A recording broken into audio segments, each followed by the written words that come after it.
July 1942, the Western Desert, North Africa, just west of ElAlamein. The sun is a relentless, punishing presence, heating the sand to an unbearable temperature. Sergeant Thomas Bluey Harris, an Australian digger, wipes the sweat from his eyes. His throat is raw, his uniform soaked, and his mouth feels like sandpaper. He hasn't had a proper drink in 12 hours. The sound of distant German artillery is nothing compared to the close, incessant agony of thirst. He looks at his nearly empty water bottle, his lifeline, his constant companion. He knows the enemy isn't just Rommel's tanks. The true, silent killer here is the desert itself. The North African Campaign, 1940-1943, was a war unlike any other. It was a conflict defined not by dense trenches or jungle foliage, but by vast, empty, featureless deserts. The conditions were extreme: scorching heat during the day, freezing cold at night, endless dust, and the constant, crippling threat of being cut off from supply. While strategists focused on tanks, fuel, and ammunition, the true strategic bottleneck, the factor that determined the success or failure of any long-term operation, was water. In the unforgiving environment of the Western Desert, a fighting soldier required a minimum of 1 gallon, approx. 3.8 liters of water per day, just for basic survival and hydration. When factoring in cooking, hygiene, and the increased exertion of combat, the logistical need became enormous. Moving and distributing these millions of liters of water across hundreds of miles of trackless sand, often under constant enemy fire, was a challenge that pushed the logistical capabilities of both the Allied and Axis forces to the absolute breaking point. For the Australian Imperial Force, AIF, the diggers, who formed the core of the Allied defence during the critical period of 1941-1942, the issue of water was existential. The Australians were veterans of desert fighting, having served with distinction against the Italians and the Germans. However, they faced chronic, systemic problems stemming from Allied logistical negligence and poor command organisation. The primary issue was the failure of the High Command to prioritise water distribution. The British command structure often allocated water based on a generalised formula, failing to account for water quality. Much of the water available near the coast was brackish, saline, or contaminated, requiring complex and time-consuming purification before it was safe to drink. Distance and evaporation. Transporting water by truck across the desert led to inevitable losses through evaporation and leaks, meaning the amount loaded never equaled the amount delivered. Enemy interdiction, German and Italian forces, particularly the highly mobile Africa Corps, recognized the strategic value of water. They actively targeted Allied supply lines, often destroying water dumps and tankers, forcing forward units into critical shortages. The result was that forward Australian units, perpetually tasked with holding the most exposed and crucial positions, like the Tobruk siege and the defensive line at ElAlamein, were routinely forced to fight on severely restricted rations. Stories of soldiers drinking less than half their required daily quota became common, leading to severe dehydration, heat exhaustion, and a dangerous drop in combat effectiveness. A thirsty soldier is a slow soldier, a less accurate soldier, and, critically, a soldier prone to making fatal errors. The Australian troops, however, brought with them a unique cultural asset: the digger ethos of independence, improvisation, and reliance on grassroots initiative. The digger, a term dating back to the trenches of World War I, signified a resourceful, pragmatic soldier who solved problems through common sense rather than waiting for bureaucratic solutions. Facing the desert's lethal thirst, the diggers recognized immediately that they could not rely on the often chaotic official supply chain. They had to take matters into their own hands. This ethos led to the development of a suite of digger-made solutions, makeshift methods for finding, purifying, and transporting water that were completely outside of official military doctrine. These crude, yet effective, improvisations became their true, secret lifeline in the unforgiving desert. They were not innovations born in a laboratory or approved by army brass.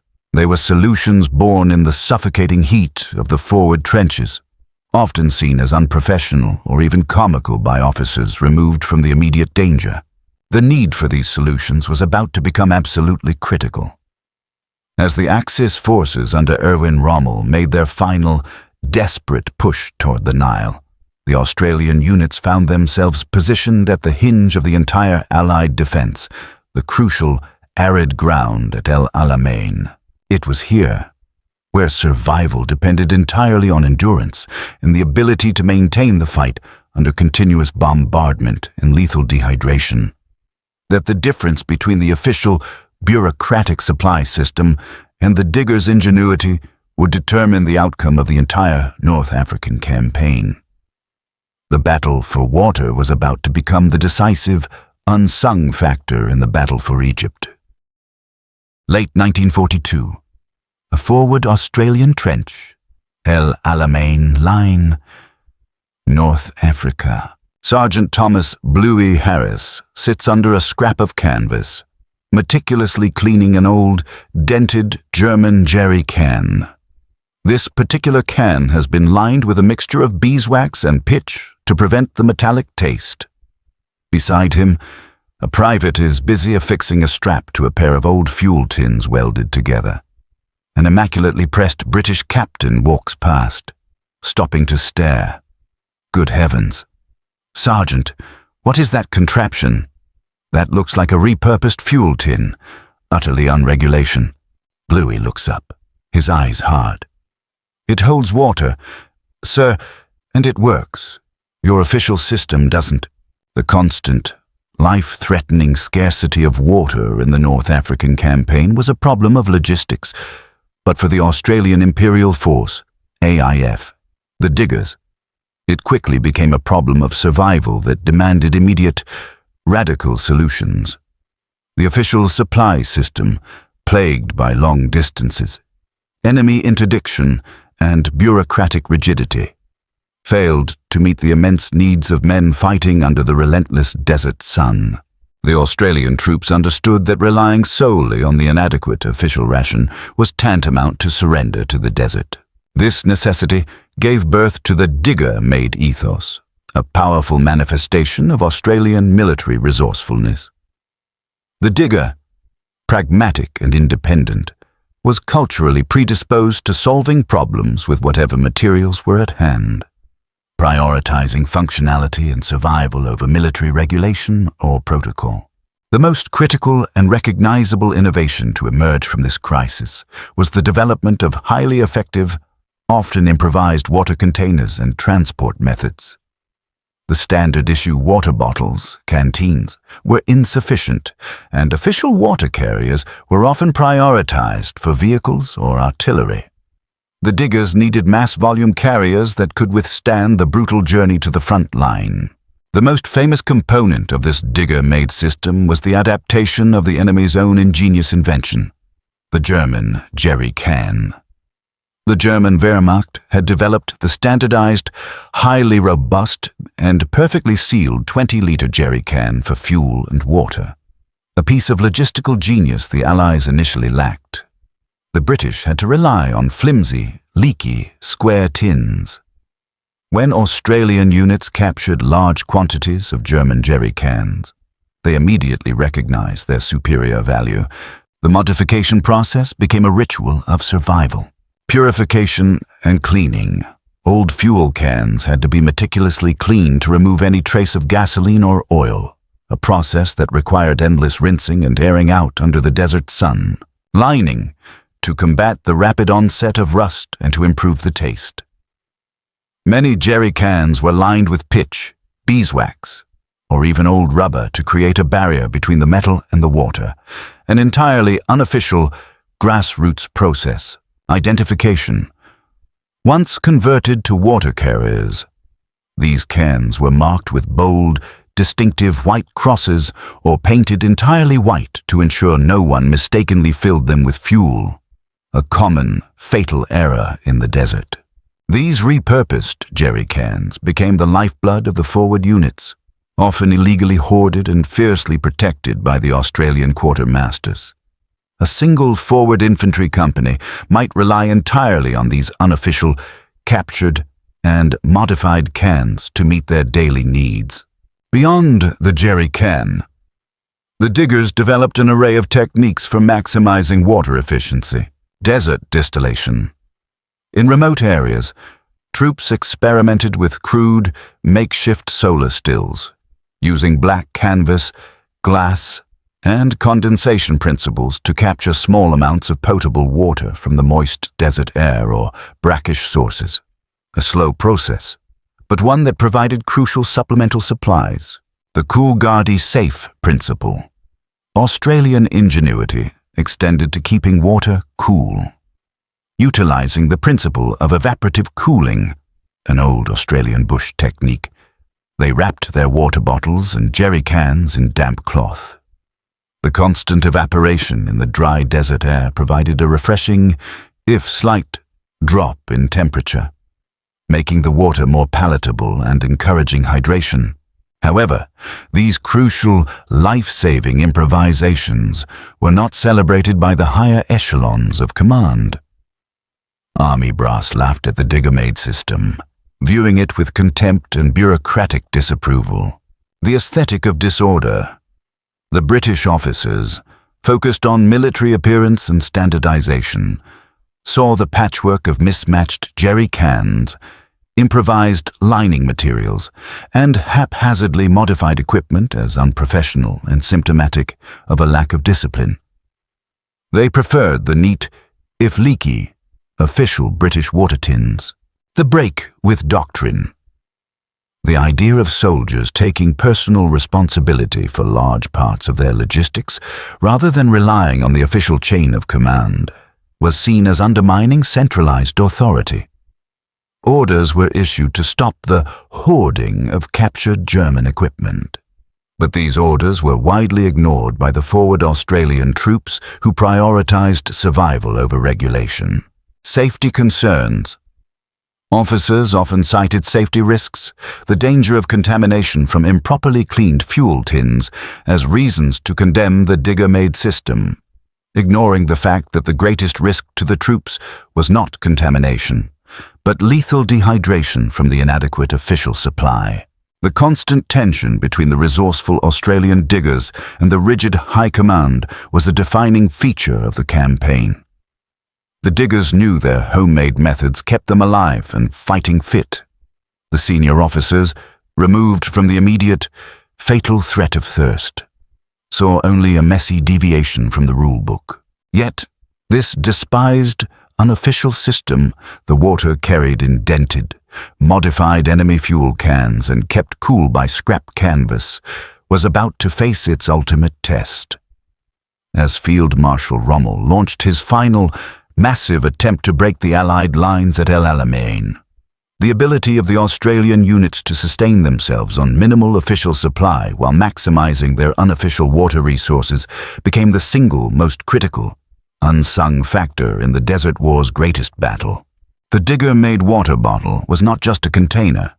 It was the physical embodiment of the resourcefulness that would ultimately allow the Australian line to hold when others faltered. September 2nd, 1982. Tel El Asa Ridge, ElAlamein line. The entire landscape is under a continuous, brutal artillery barrage from Rommel's forces. The Australian defensive line holds, but the heat is a weapon in itself. Sergeant Thomas Bluey. Harris's men are parched, their lips cracked. They receive the official water ration, a meager pint per man. Bluey knows this is suicide.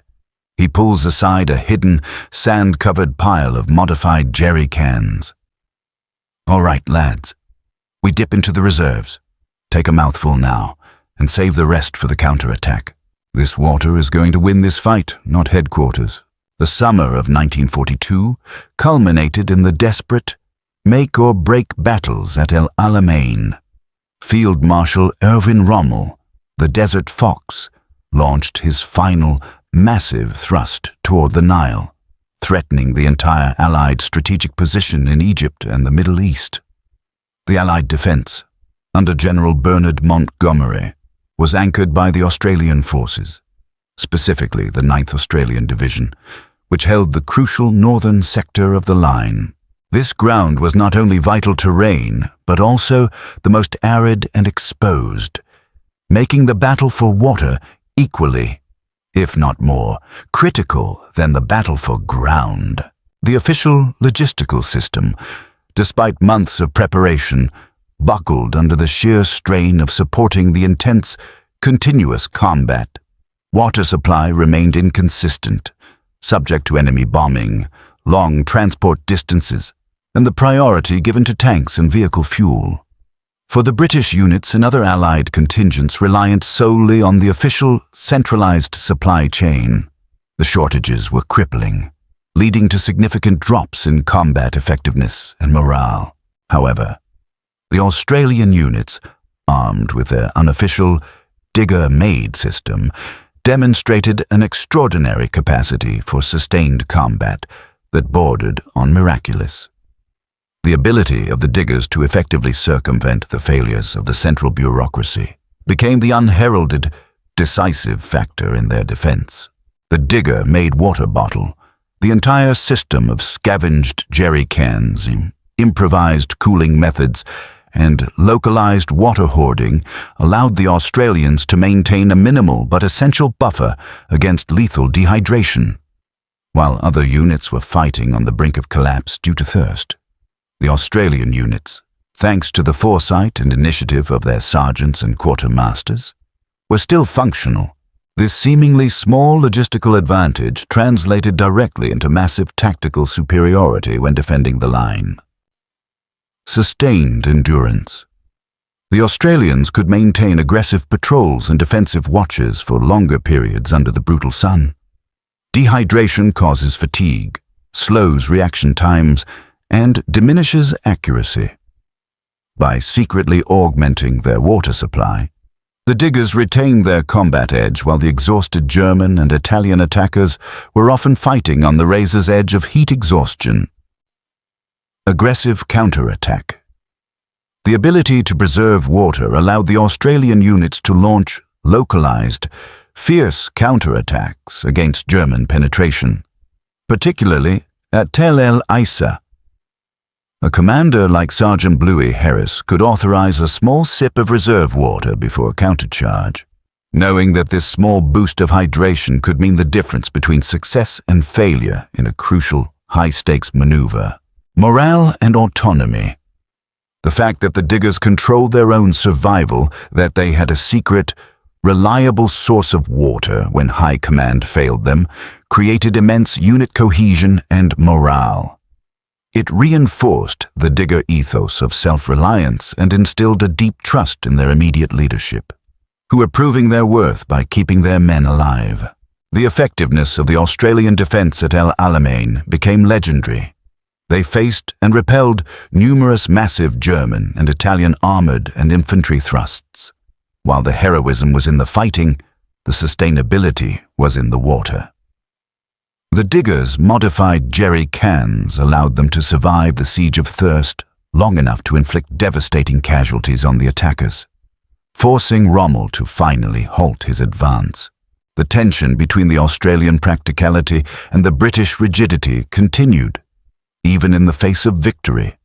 British liaison officers, witnessing the exceptional endurance of the Australian troops, would often credit superior training or fighting spirit, failing to recognize that the core difference lay in the unregulated, decentralized water supply hidden in modified enemy fuel tins.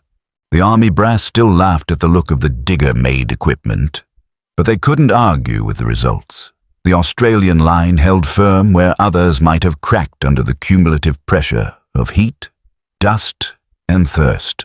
The crucial battle for water was won by the resourcefulness of the common soldier, not by the planning of the general staff. The Australian digger proved that in the unforgiving environment of the desert, the most vital piece of equipment was not the best gun or the heaviest armor, but the most reliable way to carry and preserve water. That makeshift water bottle, born of necessity and dismissed by high command, became the critical factor that allowed the Australians to survive the siege and ultimately secure the hinge of the Allied defense at ElAlamein, saving the entire Allied campaign in North Africa. Late 1943, an Australian General Staff meeting, Cairo, Egypt. The war in North Africa is over. General Bernard Montgomery, addressing a room of officers, singles out the Australian performance at ElAlamein. "The diggers," he says, "did more than hold the line. They showed us all how to live and fight in the desert. We had the fuel, we had the ammunition, but they had the will, and, crucially, they had the water." An Australian colonel holds up a crudely modified, painted German jerry can, the unofficial symbol of victory over thirst. The British Army brass, who once laughed, now take notes. The successful defense of the Allied line at ElAlamein in 1942 hinged on the ability of the fighting units to sustain continuous combat under the most punishing conditions imaginable. While the strategic decisions were made in high command tents, the victory itself was secured by the forward infantry. And for the Australian Imperial Force, AIF, the diggers, that victory was secured by their resourcefulness. The digger-made water bottle and the entire system of improvised water logistics were not mere quirks of military life. They were a critical strategic factor that saved the entire North African campaign from defeat. The ultimate significance of the digger's ingenuity lies in its ability to defy the limits of official military bureaucracy. The British High Command, and indeed military planners worldwide, operated on the principle of centralized, predictable logistics. When the supply chain failed, the fighting force was expected to fail. The Australians, however, inverted this paradigm. They demonstrated that localized, grassroots problem-solving could effectively counter systemic logistical failure. The capacity of the Australian units to secretly sustain higher water reserves than their official rations translated directly into superior combat reliability and endurance. This reliability was invaluable to the Allied command. Fixed defense. The Australian 9th Division held the hinge of the line at ElAlamein. Their ability to remain functional and aggressive, despite the crippling heat and constant bombardment, meant that Montgomery could trust his northern flank implicitly. If the Australian line had broken due to mass dehydration and exhaustion, a fate that plagued other less resourceful units, Rommel would have achieved his breakthrough. The diggers' improvised water system prevented this strategic collapse. Manpower conservation. Every soldier who avoided heat exhaustion or severe dehydration due to the supplemental, unofficial water supply was a soldier kept in the fight.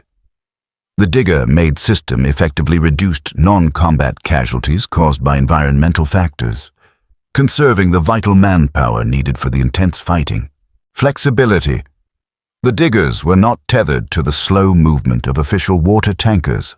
Their ability to carry and conserve larger, unofficial reserves allowed them to undertake longer, more aggressive patrols and maintain forward positions for extended periods without immediate relief.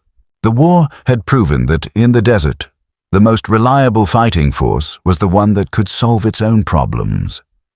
The army brass, who had laughed at the sight of the unprofessional patchwork of jerry cans and cooling wraps, were forced to recognize that the digger-made ethos was, in fact, the most effective form of military organization under extreme pressure. Following the victory at ElAlamein, the lessons learned from the Australian experience were gradually, though often grudgingly, integrated into official Allied doctrine. The superior German-designed jerry can, initially treated as contraband by some officers, was quickly adopted, copied, and mass-produced by the Allies. becoming the universal standard for fuel and water transport. The ingenious principle of the diggers' improvised evaporative cooling techniques was also studied and later standardized for specialized desert units. The legacy of the digger-made solutions became a core part of the Australian military identity. It cemented the national reputation of the digger, not merely as a courageous fighter, but as a supremely resourceful and pragmatic soldier, one who prioritizes common sense over bureaucracy and whose ingenuity provides a crucial, non-traditional form of strategic advantage. This ethos of self-reliance, born from fighting the desert's thirst, became a guiding principle for subsequent Australian military operations. The story of the improvised water container stands as a powerful testament to the fact that the greatest breakthroughs in warfare are often not complex weapons invented in a laboratory, but simple, practical solutions forged by the desperation and genius of the soldier on the front line. The water bottle, mocked by the general staff, was ultimately the silent, critical factor that helped the Australian diggers secure a victory that saved the entire Allied campaign. The story of the Australian diggers' ingenuity in the face of crippling water shortages at ElAlamein is a powerful reminder that simple resourcefulness can be the critical factor in saving a war. The water bottle that army brass laughed at was the true, unsung hero of the North African campaign. If you are fascinated by these pivotal, untold stories of military ingenuity, the courage of the common soldier, and the crucial turning points of World War II, please subscribe now and hit that notification bell. Your support ensures we can continue bringing these practical, yet profound, moments of history to light. And tell us in the comments, what other piece of simple, improvised equipment do you think had an outsized impact on the war? The final lesson of the Desert War is clear. In a conflict against elemental forces, logistics is destiny. And when the official logistics fail, it is the ingenuity of the common soldier, the digger's initiative, that becomes the ultimate strategic reserve, ensuring that the fighting force survives to claim the victory.